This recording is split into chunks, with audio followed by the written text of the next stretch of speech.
Welcome to the Smart Driving Cars podcast. We appreciate you spending some time with us. This edition is sponsored by the Smart ETF's Smart Transportation and Technology ETF, symbol MOTO. For more information, head to motoetf.com. I'm Fred Fishkin, along with the Faculty Chair of Autonomous Vehicle Engineering at Princeton University, Alan Kornhauser. Hi, Alan. Hi, Fred. Hi, everybody.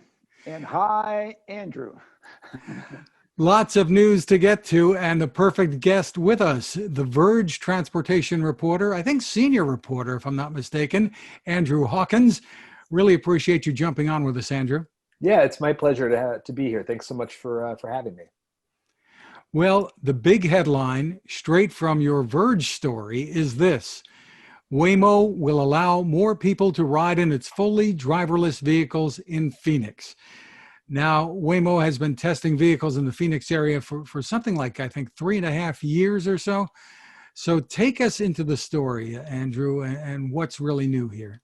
Yeah, sure. Happy to. So Waymo, obviously, it's the self-driving unit of Alphabet, spun out of Google in 2016.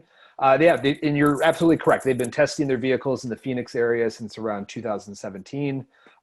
They have several hundred vehicles there, maybe even close to 1,000 by this point. I haven't had an accurate count yet from the company, but they made this announcement yesterday that they will start inviting more people into their fully driverless level 4 vehicles for ride-hailing purposes. So these are paid rides that Waymo provides as part of its Waymo One taxi service. So at first, it's just going to be the people that are already signed up for this taxi service, this Waymo One taxi service. Now, who is that? Waymo says they have around 1,500 monthly active users of this program. It was the same back in December of 2019 when I asked them that question as it is today. Still the same 1,500 people. So it doesn't seem like they're bringing a lot of new people into this program yet. They're trying to keep it at this level. But they say that while those people are going to be the first ones to get access to these driverless vehicles, they hope to eventually, over the next few weeks and months, expand it to more people, invite more people to download the app and register for this service. It operates very similar to how ride-hailing services like Uber and Lyft do. You pull open the app, you hail a vehicle, it comes, it picks you up, it takes you where you want to go.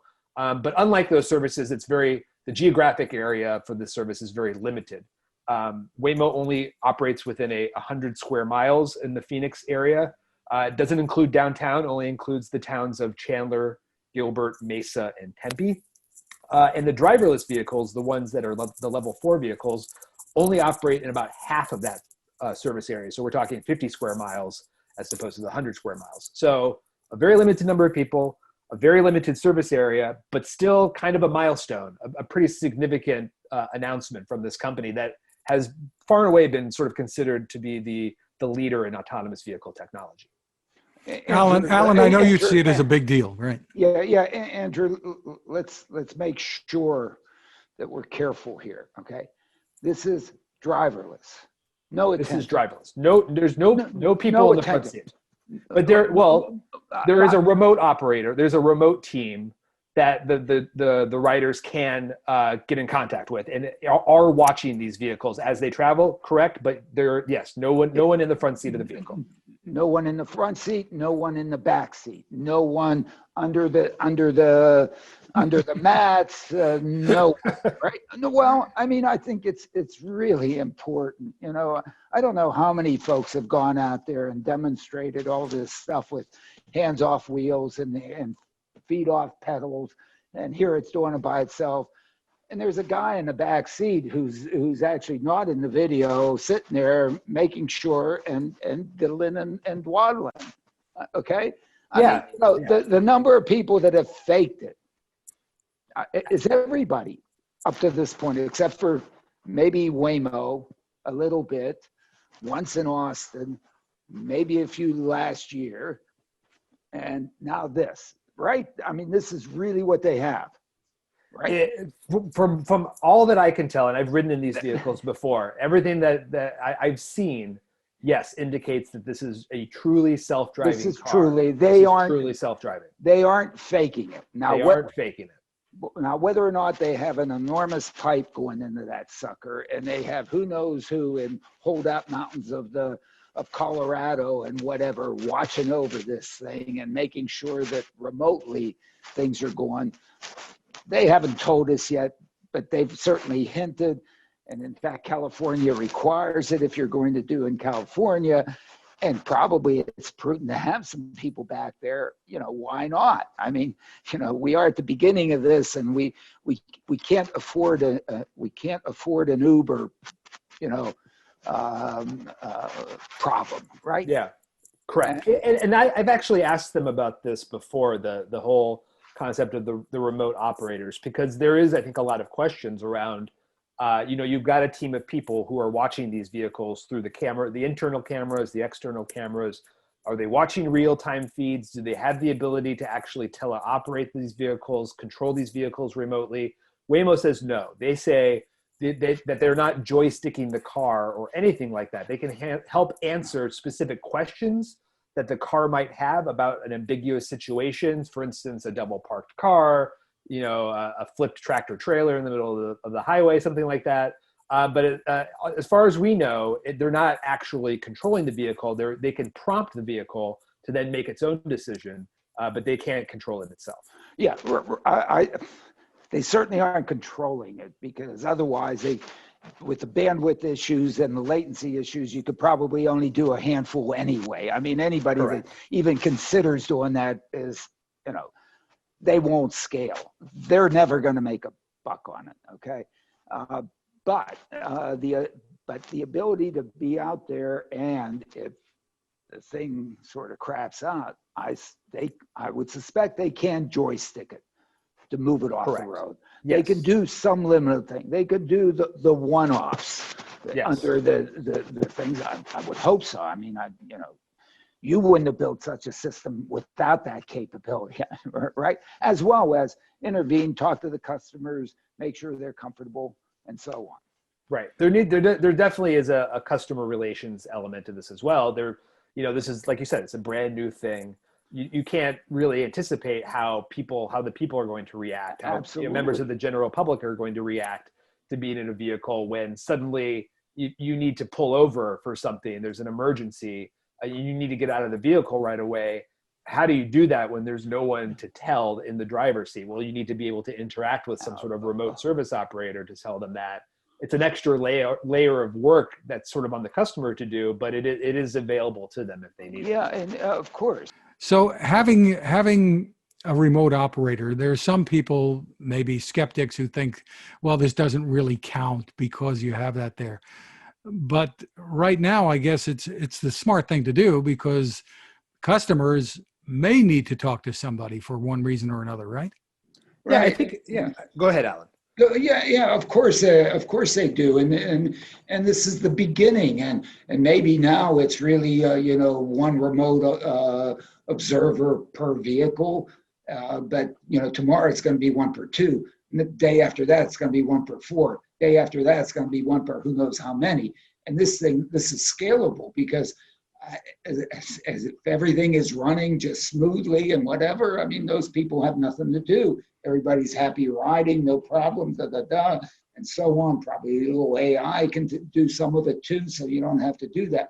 But you're always going to have somebody overseeing your operation. I mean, you wouldn't run a company without it. You aren't going to send vehicles out there and say, mañana, whatever. That's not being a responsible operator, being responsible to your customers. Of course, you're going to do that. Well, I think what you talk about responsibility, Alan, and you've said this all along when it comes to Waymo. Kraftchick has been more or less promising this day for a long time, a couple of years, been promising it, but they didn't seem to rush it. They didn't do this before they felt they were ready to do it. They did it responsibly. Andrew, I mean, you're betting the ranch on this thing. You can't have another Elaine Hirschberg incident.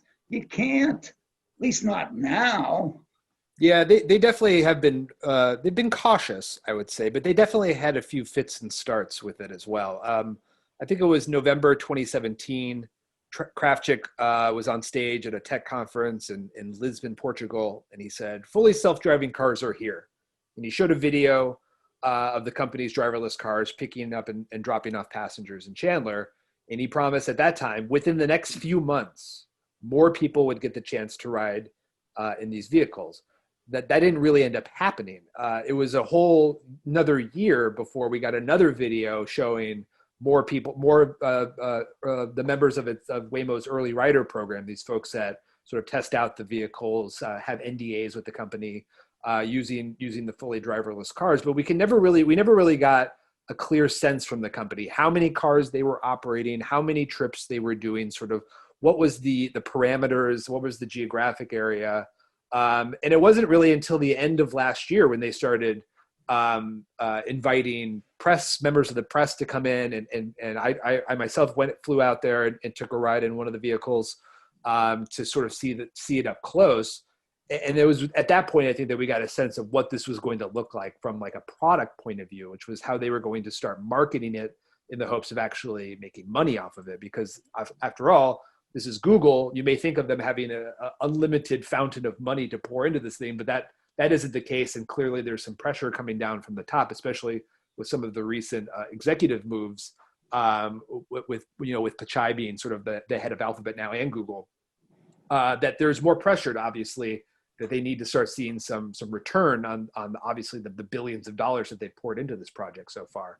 So they're approaching it cautiously. They've sort of had some false starts previously, but it seems like now they are finally, at long last, ready to start opening this up to more people, and then eventually the general public in the Phoenix area.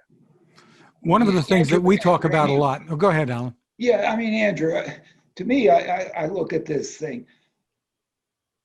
The number of people that Kravchik has had to convince that, okay, it's okay for you to be out there betting the ranch, that this isn't going to just blow up as soon as you do this. I mean, it's amazing we're at the point that we are, because once you put this out there and you have an Elaine Hurst, I've said that Elaine Hurstberg cost Uber $60 billion. Okay, and the reason why it cost them $60 billion is before Elaine Hurstberg, Goldman Sachs was out there at $120 billion, the valuation, and it goes out at 60. And the only significant thing that happened between those two times was Elaine Hurstberg. And so, in fact, the opportunity, the risks associated with doing this and having it work, I mean, it has to really work. Can't crash, can't kill anybody, at least and for a while. I mean, certainly there will be a crash, there will be people dying. Nothing is perfect, understood. But at the beginning, you can't have another one of this thing. Otherwise, I mean, you lose the ranch. And so, in fact, the reasons I would think for the fits and starts are, man, a lot of people to convince and say, it's okay, without having the public sector out there saying, oh, you followed all these steps that we have in our regulation, and therefore we anoint you. And in fact, when they do that, what does it mean? I followed the steps, I did all that, something happened, it's your problem. This thing is they're doing it on their nickel, their ranch, their everything. And so they have to assume that responsibility. They can't go out and say, oh, the dog ate my homework or da-da-dee-da-da-da. So I think it's amazing that somebody without the support of the public sector is saying, hey, just follow these steps and you'll be okay, which really means, you can push it off on us. That's the big achievement here. Yeah, there's definitely there's a reputation issue here. I think also it's when Uber had the Elaine Hurstberg crash, they were sort of at the nadir of their reputation as a company. They had just ousted their CEO. They were sort of there's all these reports about sort of flouting the law and toxic workplace culture. Waymo is almost the exact opposite. Well, first, they're not a household name, but they are affiliated with Google, and Google obviously enjoys a very esteemed reputation for lots of different things. So, for Waymo to sort of stick its neck out, like I think what you're suggesting, and to do this represents a huge risk for internally for the company, but also it's meant to be a huge vote of confidence in this tiny little company that they've got in Waymo, saying this technology has reached a point now where we feel that we have minimized risk, we have minimized our liability, and this is something that we can now roll out to the public in a safe and sort of obviously very tightly controlled way, so as to get to the point where they can start to scale and expand and make it bigger and make it more significant. What's been their community outreach on this, Andrew? I mean, we talk about this often, that none of this is going to work if people don't want it, if the community is not behind it. What have they been able to do there in Arizona that's enabled them to have these customers and not have all kinds of problems with them?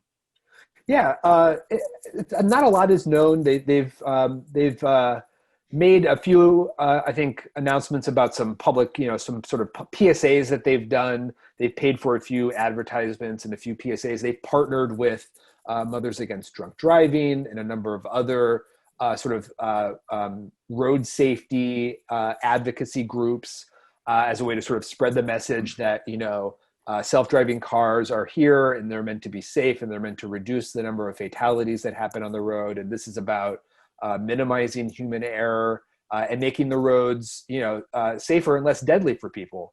So I think they've done a little bit of legwork in that respect. That said, sort of like as a bigger issue, and I'm sure if you talk to people in the Phoenix area versus someone in Detroit or New York or wherever, somewhere else in the country, you may get a different answer, because in Phoenix, there's a lot more self-driving car testing going on, as well as San Francisco, the Bay Area, than there is really anywhere else in the country right now. But that said, there still is a pretty big perception gap that I think these companies have to deal with, which is that there have been numerous polls that have come out time and time again that show that the vast majority of people are skeptical. They don't feel like the technology is ready. They've heard about the Uber crash, most likely, and that has obviously shifted their perception about this technology. They say that they would never. People say that they would never get in a self-driving car. They don't think it would be safe. But I think that's sort of what these companies are have to deal with, and it's logical. The people haven't had access to these vehicles. It's a fraction of the percent of the population have actually experienced the self-driving technology firsthand.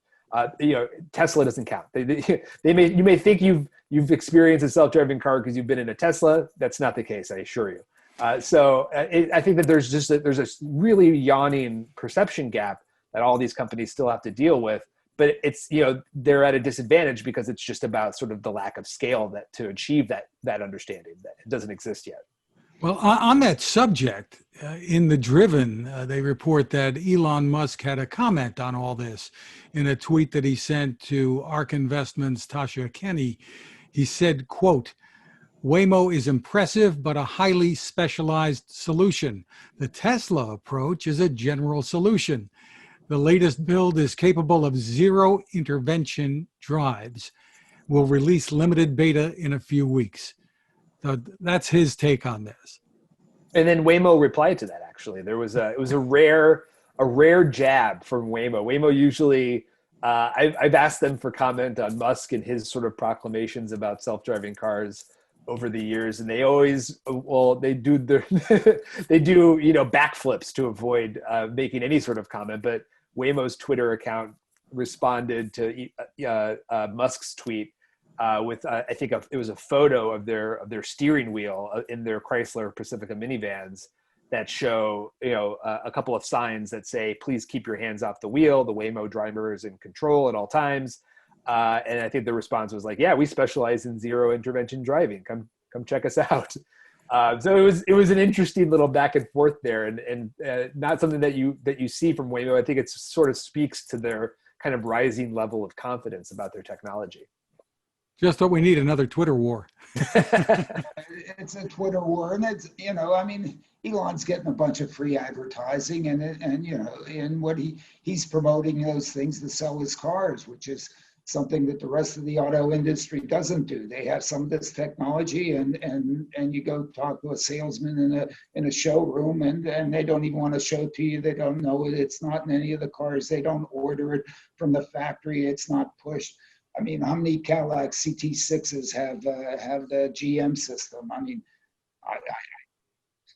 when they said that they've driven 5 million miles, it implies that probably less than 1,000 vehicles have had it on since in 3 years that they've had it on the market. It's totally depressing. But that's a completely different market. Right. It's a market that is out there selling a car that you or I is going to buy and be responsible for. And if something happens, we're the problem. Okay, not Elon. As soon as Elon says, hey, you buy one of these things, anything that happens, I'm the problem, then he can start talking like that. What Waymo's done out there is we're going to provide you mobility, and we're responsible. We're the ones. We aren't going to say, hey, you didn't grab the wheel. Hey, you didn't read the manual. Hey, you didn't read the fine print, blah, blah, blah, blah, blah, blah, blah. So, you know, that's what Elon needs to do if he really wants to start competing with what this is, which is the provision of mobility. Now, you know, the discussion is who's seen it, essentially nobody. Yeah, I agree with that. I feel like liability is sort of the big. I know that Alex Roy, who I'm sure you guys have heard of, who sure, of course we know Alex, a good friend. Yeah, works at Argo now. That's always been a point that he brings up constantly. I feel like it is sort of it's the discerning point. It's not a self-driving car until the liability is shifted to the company that operates the car as opposed to whomever is in the car at the time of the operation. Right. And speaking of Uber, we saw recently the driver who was behind the wheel, who was not paying attention to the road at that test vehicle when it struck and killed Elaine Hirschberg, was just recently charged with negligent homicide, I think, by the local authorities there in Arizona. So also sort of factors in, like, you know, if you're riding in one of these Waymo vehicles and it gets into a crash and someone is injured, if you're not liable, it's got to be Waymo because you're in the back seat. Yeah, and I'm sure Waymo. I mean, that's the reason why it's been difficult for them to go out there. And not only is it liable to fix that, it's all, you know, the reputation, all the things that come out of that are really the expensive piece of that, not the, you know, the hospitalization or the burial of the person that got injured, but it's a completely different thing. I would love to see the insurance bill for Waymo. what the insurance companies are charging them for these would be a very fascinating document. I suspect it's self-insured. It almost has to be. I mean, yeah. And the reason why I don't think Mike Scrutato is writing writing a policy for them, although he'd probably love to. But you can imagine that any insurance policy is going to make sure that there's some margin on whatever they charge, and they don't know how well this operates as well as Waymo does. So it's undoubtedly self-insured, but that self-insurance, you know, again, insurance only sort of fixes things. It really doesn't fix the reputation. It doesn't. I mean, if you want insurance for that, I mean, you're out of business. I mean, you basically, again, that's why the ranch is on the table. It's being bet on these things, and that's why, you know, if anybody thinks, oh my goodness, it should be all over the place. The getting started is the toughest piece. Now, part of my issue with where they are probably in a place where it's as easiest place in the world to do it. Okay, You know, You mean in terms of like the domain, the operational domain? the operational design domain, it's a bunch of white folks, it's a bunch of rich people, it's a bunch of people with broad streets. It's if the system has to shut down, they have 14 cars in the driveway. I'm overstating it, of course. Not much snow either, right?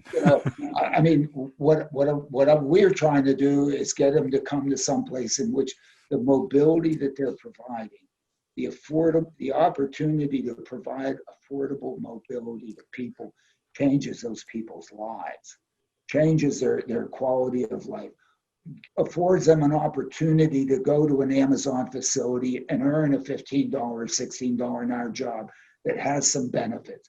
New Jersey Transit doesn't go to the Robbinsville facility of Amazon. And so people in Trenton can't go out there, okay? Otherwise, they have to spend all their money buying their own car. A Waymo operating in Trenton in a operational design domain that, holy mackerel, 100 square miles in New Jersey, how many people number of people that you could serve, that you could improve the quality of their lives and so on. And forget about going out on the New Jersey Turnpike or any place. I mean, 25 miles an hour and so on. Operational design domain of a street network that they've certainly tested, which the opportunity they have here is they've started on one, they can now take their attendance and expand it and get it to work on a bigger one and a bigger one and a bigger one, each time taking the people and moving them out. This is how this can scale and become not only a revenue generator for them, a profit generator for them, but also a whole sector of population that's essentially been left behind by the automobile. My question for you guys, though, is how long is it going to take to scale? I mean, it took Waymo better part of almost 4 years before they got confident enough to operate in just a 50 square mile area in this super easy ODD, the Phoenix area, dry conditions, flat, pretty basic road layout, wide roads, not a lot of dynamic, obstacles to overcome. So how long does it take to get out to the Trenton area? Or, I guess, I'm a very optimistic guy. I don't think very long, okay? Because the toughest piece is to get started. The toughest piece is to convince the board, the lawyers, everybody. It's the technological piece in a sense. The technology. But the problem is it's the whole social thing. And to get the people who are going to ride it decide, oh my goodness, hey, this really, I don't need to be apprehended. Yeah, of course. Once you have that, you have the opportunity of it to be exponential, to really grow fast. The first step, because either you're going to be a renegade and say, lawyer up, we're going out there, we're going to do what the hell with you guys, okay? Or, holy hell, I got to make sure that nothing bad happens. I mean, really make sure, because I'm responsible. It's on me. Oh, we want to apologize for a couple of audio dropouts we've had here and there, but we'll continue in just a moment. But this is a good time to remind you about our sponsor, the Smart ETF's Smart Transportation and Technology ETF, symbol MOTO. To get more info, head to motoetf.com. On the website, you can look for the white paper. It's titled The Smart Transportation Revolution. It's under a tab called Insights and News. Lots of great information there to help you make an informed decision about investing. ETFs can be a smart way to spread risk with investments and focus on a particular category of stocks. The site, once again, is motoetf.com. In the latest Smart Driving Cars newsletter, Alan, you've got more from our guest, Andrew Hawkins of The Verge. Amazon has unveiled its new electric delivery vans built by Rivian. Andrew, give us a little overview there. Yeah, so Rivian is a pretty interesting company. They have we've known about them for a couple of years now, but they've been operating in stealth for even longer than they've been public, I think. They have offices in Michigan, California, Illinois, I believe also in Europe. And they've received just an ungodly amount of investment money from a number of huge players, among them Ford, Cox Automotive, and Amazon. And part of the deal with Amazon was that Rivian was going to build, using its electric vehicle technology, its drivetrain technology, a fleet of delivery vans for Amazon to use, which obviously would have huge implications for the amount of emissions that come out of the logistics sector specifically, which, you know, there's a pretty hefty chunk of the amount of carbon emissions come out of that sector. So the idea that you could sort of swap out a lot of the last mile delivery vehicles that we have on the road, sort of delivering our Amazon packages and our you know, all of our groceries and things like that in our communities across the country with zero emission electric vehicles. So the company unveiled its prototype just this week. It's a delivery van. It looks very similar to the delivery vans that are out there already today that are gas-powered combustion engine vehicles.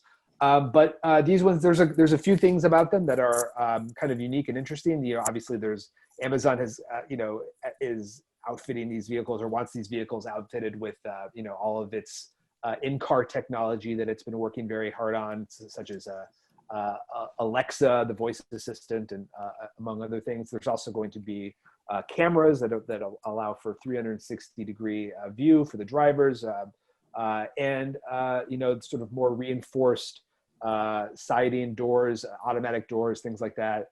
So it's a cool project, I think, that they're working on. Rivian has not had to start manufacturing vehicles at scale yet. We have not seen that capability from this company. You could just, all you have to do is look at Tesla to see how difficult it is for a company that has never had to do this before to try to start doing it, to see sort of what problems you could possibly run into. You know, but that said, Rivian, like I said, has a lot of money in its bank account right now. That should provide some buffer, but I think we still have a lot to see from them as to whether or not they can actually meet these manufacturing goals. And when you have a customer like Amazon, you know, they have some, you know, expectations of you as well. They put money into you, and they've also ordered your product. So there's a lot of expectations riding on Rivian right now to actually deliver these vehicles. So my question on that is, does it have a redundant steering system, and does it have a redundant braking system?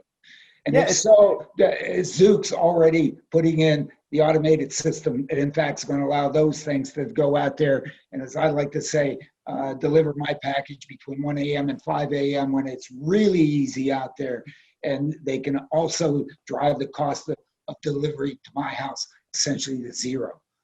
Thoughts? Yeah, that's a great question, and that was not included in the announcement from Amazon. So. I think that's also. I think there is the expectation that eventually, you know, Amazon's going to want to see a return on its investment in Zoox, and there's an obvious corollary there. Obvious. You know, Zoox, before being purchased by Amazon, they were pretty much working exclusively on a ride-hailing feature. That's not Amazon's core strength, right? Hailing. They have no real, they don't really have any experience in that industry. So it may take a while, I think, for Zoox to shift its focus from sort of ride hailing to delivery. But that said, it seems like autonomous delivery right now is a sort of while ride hailing is kind of dipping in terms of the amount of investment and the amount of interest in that technology, thanks in part to the COVID crisis. Delivery is sort of ticking up. People are staying home. They have more need for delivery.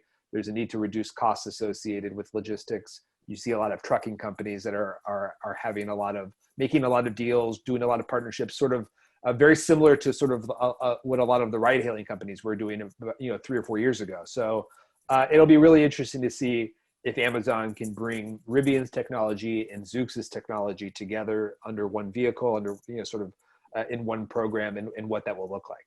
Andrew, one of the pillars of Amazon is free shipping. Okay, right now it's a big item in their balance sheet. Okay, and if they can reduce that, guess what? The difference goes right to the bottom line. I mean, there is such an enormous force within Amazon to reduce the cost of shipping, to make it more efficient, to do it at a better time, and so on and so forth. And I don't think it's 2-hour delivery. It's really the overnight and the whole opportunity of having, essentially no kids playing ball, no roads, and nobody even knowing what's going on out there, to be able to run. Talk about an easy operational design domain in which you can basically come out there.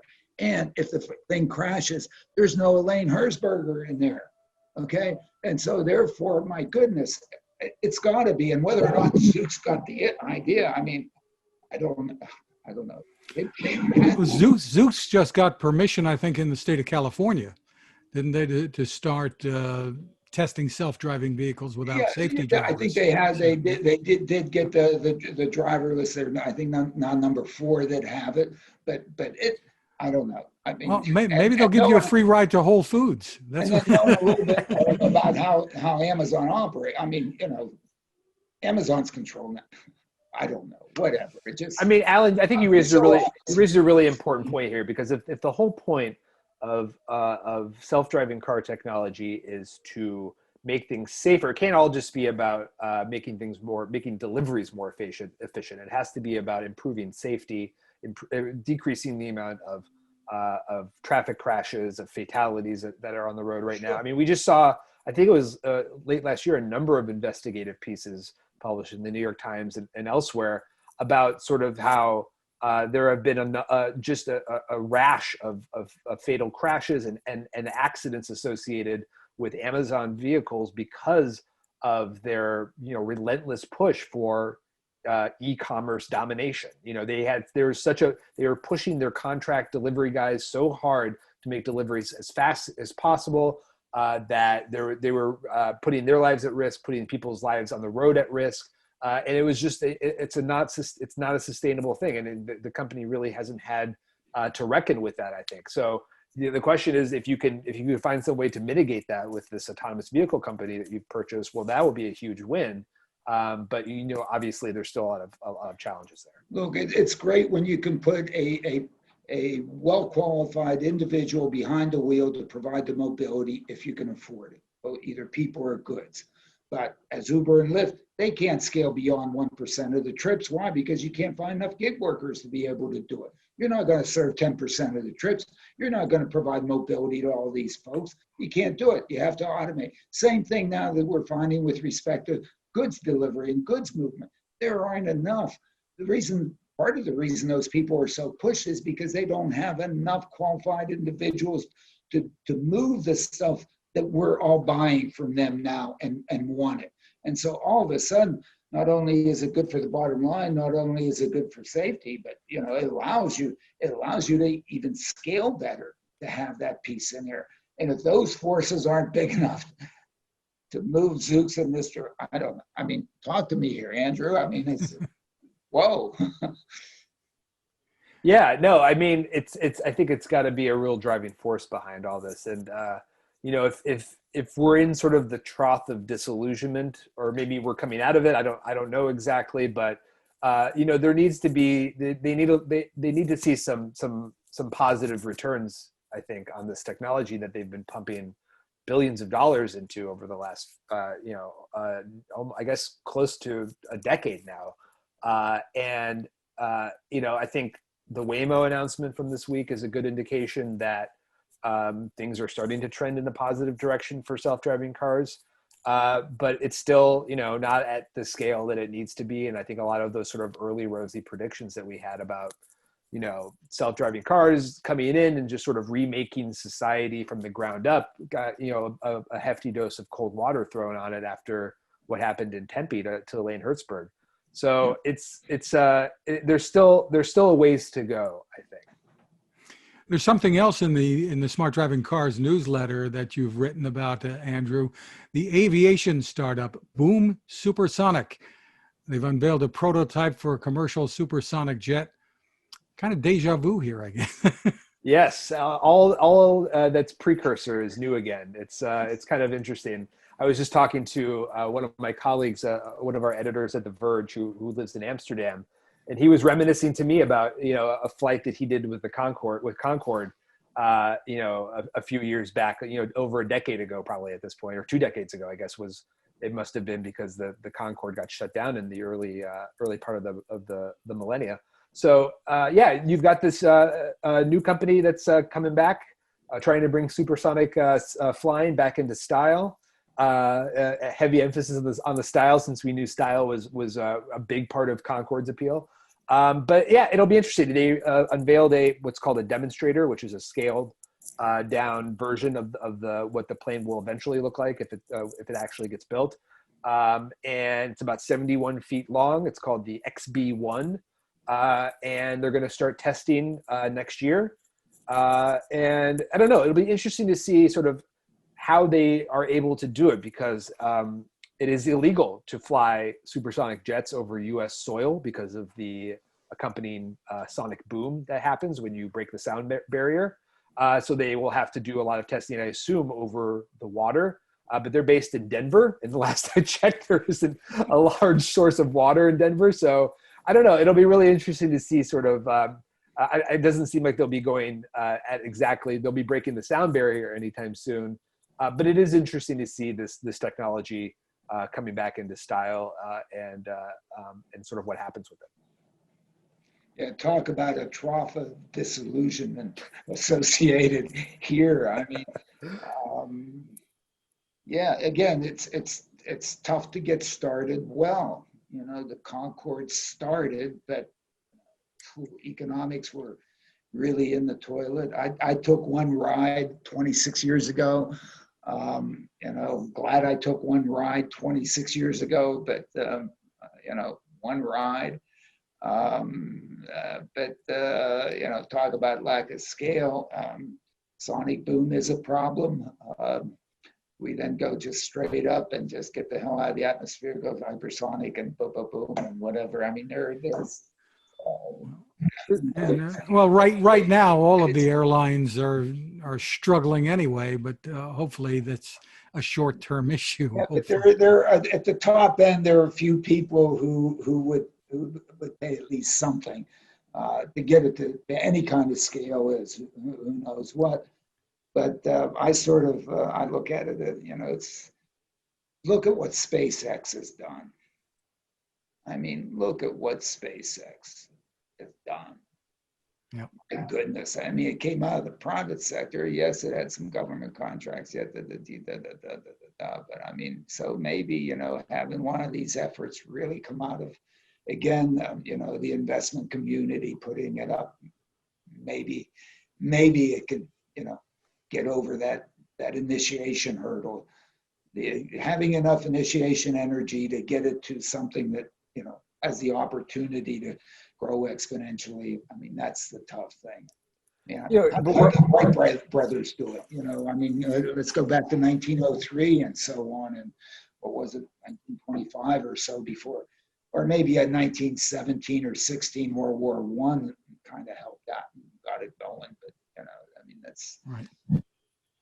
Hey, Andrew, there was one more headline I wanted to bring up with you since we have you here that you wrote recently. Waymo and cruise safety drivers face a bleak choice, pandemic or pollution. Give us a little taste of that story. Sure. Yeah. So the backup drivers that ride around in these vehicles, mostly in the Bay Area and California, not a very glamorous job, to say the least. But I've been talking to a bunch of them over the last few months, and they've been telling me they have a lot of concerns about sort of both these companies' approach to safety amidst the pandemic. They feel like there's a rush to get the vehicles back out on the road before it's actually safe to do so. There's concerns about dual driving setups when you've got two people in the vehicle, and obviously there's no social distancing that can take place in that type of situation. And then with the wildfires that California was having over the last few months, obviously the air quality was terrible, was very unhealthy, and yet Waymo and Cruise both continued to operate its vehicles during that time. So there was a lot of complaints that I was hearing from these folks, feelings that their health was being, there was not appropriate considerations, that their health was in jeopardy because of these companies and their desire to get their vehicles back out on the road.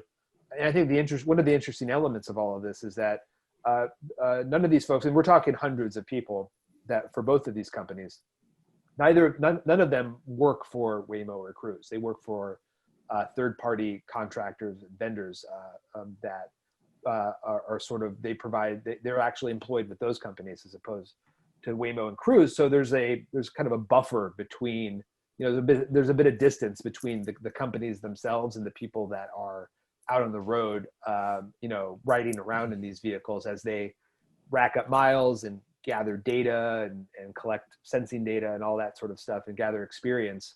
It's a weird job to have too, because it's a job with sort of you're going to be obsolete eventually, or that's sort of what the company intends eventually, is that you won't have a job. This is not a career necessarily. It's it's something that a lot of middle class people end up doing. The pay is not terrible, but it's not comparable to any of the folks that are actually salaried employees at Waymo and Cruise. So there's a bit of a disconnect there, it seems like, between the companies that are espousing safety and wanting to improve safety through this technology, and then how they actually operate out on the ground regarding these contract workers.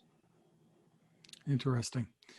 Alan, you've got the fourth annual Princeton Smart Driving Cars Summit in the planning stages now for December 8th through the 10th. And we're going to say that I made that thing slip. I keep making it slip from May to October and December. We're going to do December, damn it. I mean, at least we're all going to get together and on Zoom or whatever platform, and at least take note, where are we, where have we been, how do we move forward, how do we help this, how do we really try to get something good, or do we give up? I mean, I don't. Right. Well, it will be virtual, and the planning is underway for the 8th through the 10th of December. And Andrew, this is your official invite. Yeah, I would love to have you participate with us. Again, we try to do this just to discuss the issues. I mean, none of us could tell the future anybody better than anybody else. But to try to get this really oriented well.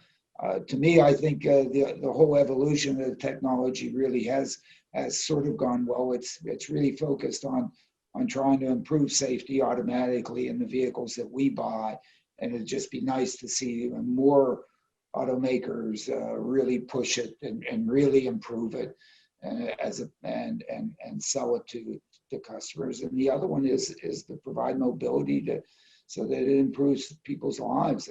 The only reason you travel is to improve your own personal utility, to improve your quality of life. Otherwise, you stay home. We've stayed home way too much since March, and we're all dying to not dying, but all wanting to get out there. And really, for some of us that happen to have the wherewithal, it's pretty darn easy. For a lot of folks, it is non-trivial, and we could do a heck of a lot more for those folks. And this is an opportunity to do it, because this is a large part of it is being done with Moore's law, and for things that you have Moore's law going for you, it just means, boy, it's going to get better and better. It's going to get cheaper and cheaper, and darn it, let's continue to do that. But at the end, you have to deal with people. You have to deal with the social interaction. You have to deal with making them comfortable, making them want to welcome this thing, saying it's okay if it comes down my street. It's not an invasion. It's not going to kill my children. It's not going to do all those things. And that's not an easy thing to do. That, writing the code is a whole hell of a lot easier than that. Well, Andrew, people can find you at theverge.com, I believe, and we really want to thank you for being with us and continue the good work. For us to have you. Yeah, it was my pleasure. Anytime at all, I'm happy to do it. And thank you. And we watch you closely, and we grab you a lot because you're really in there, and thank you for doing all that. It's really important, and I think you call it straight, and yeah, there's reason to promote, there's reason to be enthusiastic and so on, but the faking it and of course the lying, cheating, and stealing, we can't put up with any of that stuff. Okay, that's a no-no, and we've got to make sure that that's not occurring here. That's We appreciate your work, Andrew. Thanks to our sponsor, the Smart ETFs, Smart Transportation and Technology ETF. The ticker symbol for the ETF is MOTO, and more information is available at motoetf.com.